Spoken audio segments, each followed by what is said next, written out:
అక్కడికి వెళ్లే ముందు పంజాబ్ గోవాలో పోలింగ్ కి సంబంధించి అప్డేట్స్ ఒకసారి చూద్దాం.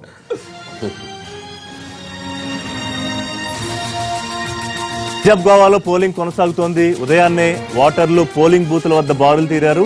ఒకే విడతలో జరుగుతున్న పోలింగ్ కు గోవా ప్రజలు తమ ఓటు హక్కు వినియోగించుకుంటున్నారు. గోవాలో మొత్తం 40 సీట్లకు జరుగుతున్న ఎన్నికలకు 251 మంది అభ్యర్థులు బరిలో ఉన్నారు. ప్రధానంగా బీజేపీ, కాంగ్రెస్, ఆమ్ ఆద్మీ పార్టీల మధ్య త్రిముఖ పోరు నెలకొంది. 36 చోట్ల బీజేపీ, 37 స్థానాల్లో కాంగ్రెస్, 39 సెగ్మెంట్లలో ఆప్ పోటీలో నిలిచాయి.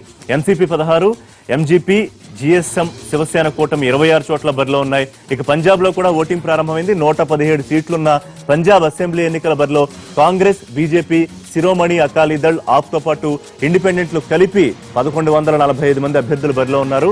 సమస్యాత్మక ప్రాంతాల్లో భారీ భద్రత ఏర్పాటు చేశారు. ప్రస్తుతం అక్కడ విజువల్స్ మనం చూస్తున్నాం. 2 రాష్ట్రాల్లో తొలిసారిగా ఈ బ్యాలెట్ విధానాన్ని అమలు చేస్తోంది ఎన్నికల సంఘం. గోవాలోని అన్ని నియోజకవర్గాల్లోనూ ఎలక్ట్రానికల్లీ ట్రాన్స్మిటెడ్ బ్యాలెట్ సిస్టమ్ తో కనెక్ట్ చేశారు.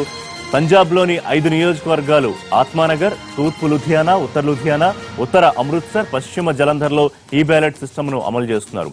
దూర ప్రాంతాల్లో ఉన్నవారు, సైన్యంలో పనిచేస్తున్నవారు, నేరుగా వచ్చి ఓటు వేయలేని పరిస్థితుల్లో ఉన్నవారు బ్యాలెట్ పేపర్ ను డౌన్లోడ్ చేసుకుని ఓటు వేసి ఈసీకి పంపే వెసులుబాటు కల్పించారు.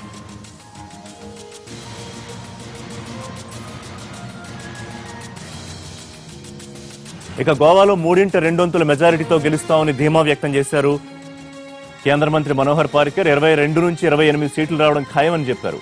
ఆప్ అసలు పోటీలోనే లేదన్నారు పారికర్.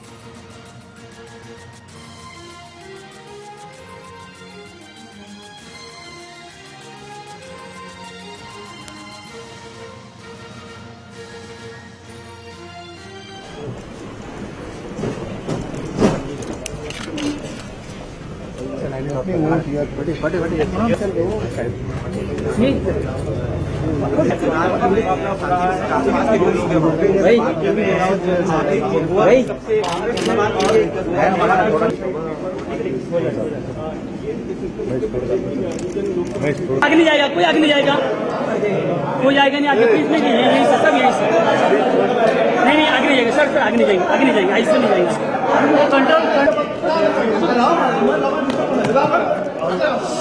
ना आराम से मैं Our initial report indicates a very good beginning of a very good turnout, and I expect like last time in 2012 there was a 84% voting.